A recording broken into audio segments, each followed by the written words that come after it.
Yo he escuchado durante las últimas semanas que, bueno, van a corregir, van a matizar, se van a echar para atrás, que la revisión del Tratado de Libre Comercio. ¿Qué ha pasado en los últimos días? Aparentemente no. Los últimos días, incluso con llamados explícitos al desacato de resoluciones judiciales. Yo creo que son las reglas del juego. Y esas reglas Déjame detenerme ahí, porque de acuerdo a lo que tú acabas de decir, estás de acuerdo en las impugnaciones que se hagan, estás de acuerdo en los que señalan inconsistencias del proceso propiamente. En tu partido, porque también eres un hombre de partido, Sí, con una actividad muy firme dentro del Partido Acción Nacional. Y hoy prueba el Partido Acción Nacional, sobre todo muchos de los personajes pues, más evidentes en él, no están muy de acuerdo con tu postura al quererte candidatear como ministro de la Corte. A ver, entonces déjame entender. Claramente, sí sabes que, digo, viendo el escenario real, pues tus posibilidades serían muy pocas. Tú tienes todavía que irlo a presentar, a manifestar en el Senado con una mayoría aplastante de Morena. O sea, yo lo veo difícil. Tengo que pasar. O sea, mi pregunta es, ¿estás compitiendo para poder llegar o estás compitiendo porque sabes que no puedes llegar y a partir de ahí tener la oportunidad de generar una serie de escenarios de impugnación, de justicia? En una de esas convenzo hasta la mayoría de Morena. Mira, tengo que inscribirme a partir del 5 de noviembre, tengo que inscribirme ante un comité de evaluación. Roberto Gil Suart, amigos, en su afán de decir, quiero ser ministro de la Suprema Corte. Recordemos nada más que este personaje defendía con uñas y dientes a Genaro García Luna. Recordemos solamente eso. Pero a ver, primero los panistas están en contra de toda la reforma al Poder Judicial. El señor panista dice, estoy en contra, pero chicle y pega. Igual y me quedo como ministro.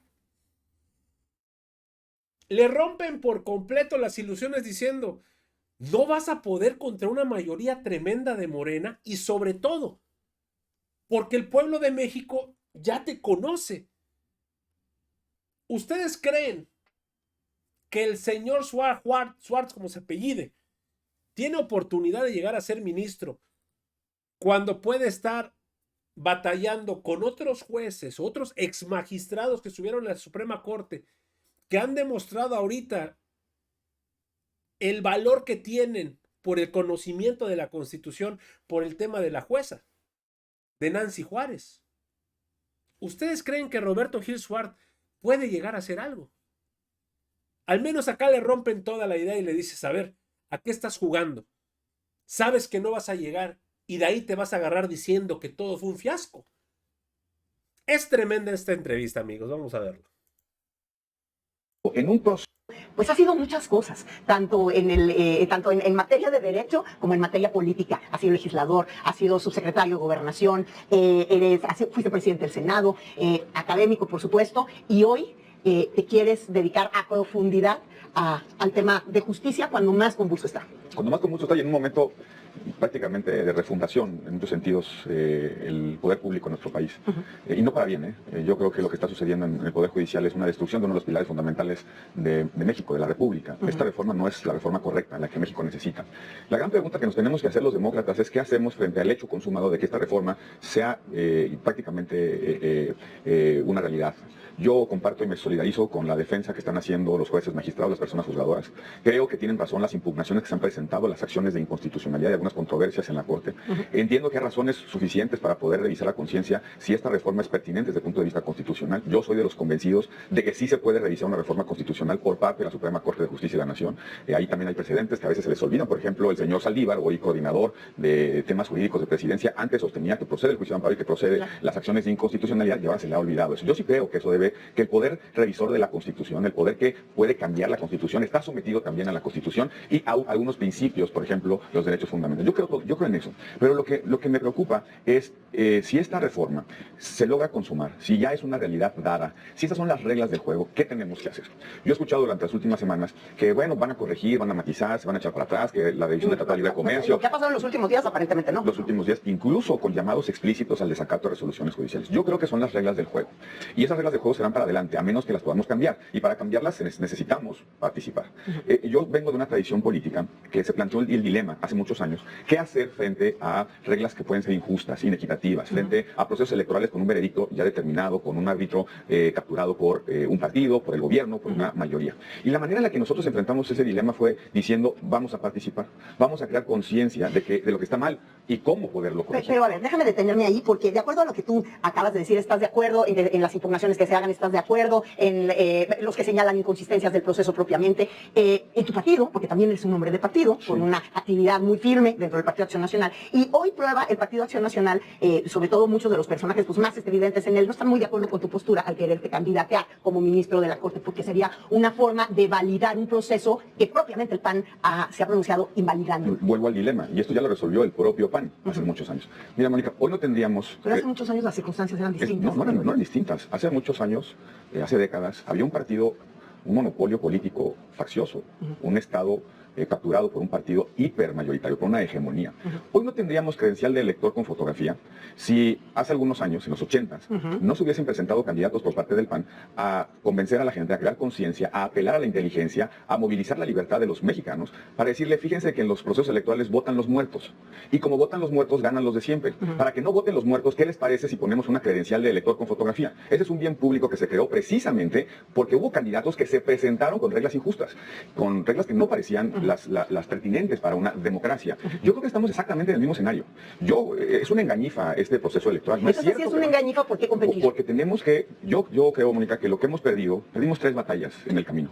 Hoy estamos en esta circunstancia, hoy el Poder Judicial está en vilo porque perdimos 3 batallas. La primera fue una batalla electoral en el 2024. El 5 de febrero del 2024 el presidente de la República presentó el famoso Plan C, donde venía consignado este modelo de elección popular.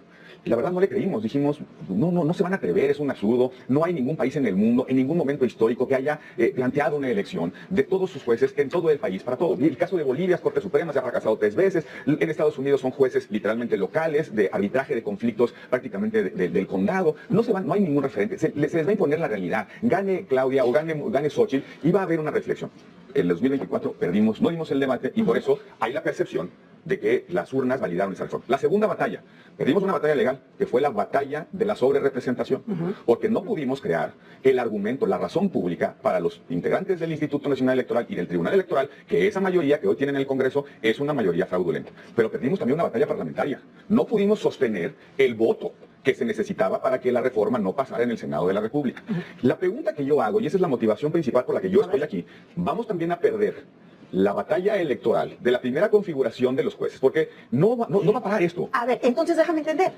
Claramente, sí sabes que, viendo el escenario real, pues tus posibilidades serían muy pocas. Tú tienes todavía que irlo a presentar, a manifestar en el Senado con una mayoría aplastante de Morena. O sea, yo lo veo difícil. Tengo que pasar. No, ¿cómo lo veas tú? No, si O sea, ¿sabes que vas a perder? ¿A eso vas? Yo creo que se puede ganar. Yo creo que puedo convencerte de que se puede ganar. Pero hay muchos obstáculos. Como antes los hubo. Sí. No hubiese habido transición en este país, alternancia, si hubiésemos tenido esa predisposición. Está muy dura la ruta, muy alta, muy difícil la meta. Probablemente Andrés Manuel López Obrador no sería presidente si muchos hubiesen creído que no se puede. Yo creo que hay cierta terquedad. Pero mi pregunta es, ¿estás compitiendo para poder llegar o estás compitiendo porque sabes que no puedes llegar y a partir de ahí tener la oportunidad de generar una serie de escenarios de impugnación, de justicia? En una de esas convenzo hasta la mayoría de Morena. Mira, tengo que inscribirme a partir del 5 de noviembre, tengo que inscribirme ante un comité de evaluación. Tengo que acreditar, entre otras cosas, que tengo más de 8 de promedio en la calificación de la licenciatura, y que soy capaz de escribir una visión del Poder Judicial en 3 páginas, que podré incluso sostener una comparecencia para explicar cuál es la filosofía judicial que tiene que hacer el Tribunal Constitucional en una democracia como la mexicana. ¿Cuál es su papel frente a los derechos? ¿Cuál es su papel frente al federalismo? ¿Cuál es su papel frente a la elección de jueces? Pero después de eso, si logro pasar ese filtro, luego me enfrentaré a la tómbola. Exacto. Y si la suerte me acompaña y paso la tómbola, tendré que presentar el mismo argumento frente a la mayoría de Morena. Y a lo mejor ahí los logro convencer, o a lo mejor no. Pero más allá de la aspiración personal de un abogado, no hay mayor honor para un abogado que integrar la Suprema Corte de Justicia, pero más allá de la aspiración, yo creo en 2 cosas adicionales. La primera, hay que correr la cortina de las reglas de este proceso. ¿Para qué? Para corregirlas y cambiarlas. Para corregirlas a través de sentencias de jueces y magistrados. Entonces estás buscando la oportunidad de tener un litigio estratégico No, después. no, antes de eso, mucho antes de eso. Estoy tratando de crear una conciencia de que el Poder Judicial y sus funciones son bienes públicos. Hablaba de las 3 derrotas. ¿Por qué pudieron suceder esas derrotas? Porque no fuimos capaces de crearle en el ánimo de las personas, de los ciudadanos, la conciencia de que el Poder Judicial es un pilar fundamental en la vida de la sociedad. Lo acabamos de ver en la introducción al programa, en el estudio de Bitácora, que dice, está muy alejada la justicia. Por eso no hubo muy pocos defensores frente a la iniciativa del presidente del 5 de febrero del 2024. Cuando dijo, van de elección popular, a la gente le pareció correcto, y algunos ingenuos pensamos en el camino, no se van a atrever. Es tan absurdo que no se van a atrever. Precisamente porque en la conciencia de los ciudadanos, el Poder Judicial no es algo que defender, precisamente por eso estamos aquí. Entonces, una primera motivación es que hay que dar el debate, hay que dar el combate civilizatorio, político, en un proceso electoral, de lo que se trata, de sus implicaciones y de lo que podemos perder. Y la otra motivación es que si estas son las reglas del juego para adelante, si se vuelve ley, ya es ley. Sí. Por eso son las reglas del juego. A menos que pase algo en la Suprema Corte de Justicia, y además, si resuelve la Suprema Corte de Justicia de la Nación que esta reforma es inconstitucional, falta el otro elemento, que lo acaten. Que lo acaten. Entonces, si eso sucede, yo estaré feliz, me regresaré a mi despacho, seguiré estudiando cosas. Pero si no sucede, ¿qué hacemos? Otra vez el dilema, ¿participamos o nos abstenemos? ¿Jugamos con esas reglas para cambiarlas o simplemente nos vamos a nuestra casa y seguimos desde las redes sociales expresando nuestra frustración? Yo sí creo que una oportunidad electoral, por más injusta que parezca, por más inequitativa que sea, es una oportunidad para despertar a un ciudadano para que defienda ciertos valores, ciertos principios. Y por eso he dicho que vamos a construir una agrupación política nacional. ¿Por qué una agrupación política nacional? Porque es una figura. Entonces, uno de los objetivos de esta campaña tuya es también evidenciar los tropiezos ante la sociedad. Claro, porque es la única manera que podamos crear un cuerpo con una, digamos... Los tropiezos del proceso. Los tropiezos del proceso, pero también las engañifas del proceso. Yo les digo aquí en tu programa, no es cierto que van a votar por todos los jueces y magistrados del país. No es cierto. No es cierto que de los 64 jueces que hay en el circuito judicial de la Ciudad de México, el primer circuito, hay jueces en materia civil, mercantil, penal, laboral, etcétera, especializados en telecompetencias, competencia económica. Va a haber propuestas del Ejecutivo, Legislativo y Judicial. No es cierto que vamos a tener los 64 cargos en una boleta y vamos a decidir, a ver, por el juez segundo civil, ¿a quién? Por el juez penal, ¿a quién? Por el juez penal laboral, ¿a quién? Le pusieron en el artículo 529 de la Ley General de Instituciones y Procedimientos Electorales que el INE va a determinar cuántos votos tienes, cuántas fichitas tienes. Entonces, para la elección de los 64 jueces te pueden dar 4 votos. Entonces tú vas a elegir, nada más a tener 4 fichitas. Bueno, se lo voy a dar al juez segundo en materia civil porque ahí tengo un litigio relacionado con mi divorcio. No, ¿sabes qué? Mejor se lo voy a dar al penal porque me cae bien. No, mejor al de medio ambiente porque es un cuate comprometido con las causas. No es cierto que vamos a votar por todos y cada uno de los jueces. La pregunta es, ¿cómo hacemos para que los ciudadanos tengan conciencia de esto? ¿Cómo hacemos que se cree una convicción que renueve el consenso sobre la importancia del Poder Judicial en la democracia? Que el Poder Judicial no rivaliza con la democracia. Que la democracia no es la regla de la mayoría. La democracia es la posibilidad de todos de participar en las decisiones y para eso tenemos una regla que es cuando no nos ponemos de acuerdo, se aplica a la mayoría, pero implica consenso inclusivo. Y los tribunales tienen el derecho, la obligación de hacer que todos tengamos la posibilidad de participar. Esas cosas son las que tenemos que plantear en un debate. Yo insisto, me quedo en mi casa expresando mis frustraciones en redes sociales, quejándome frente a los alumnos, en algún artículo de opinión, en algún programa, o si ya son las reglas del juego, hacemos lo que sabemos hacer, los ciudadanos, participar, lo que tenemos como obligación participar. Hay una frase que me gusta mucho, la historia de la democracia es la lucha por la democracia, y esa lucha es un acto heroico tan modesto como llevar alimento a tu casa, como llevar a tus hijos a la escuela. Es un deber, pero no se puede defender a la democracia, simplemente decir, no les voy a validar la engañifa, a ver en qué momento corrigen, a ver en qué momento entienden lo que están haciendo.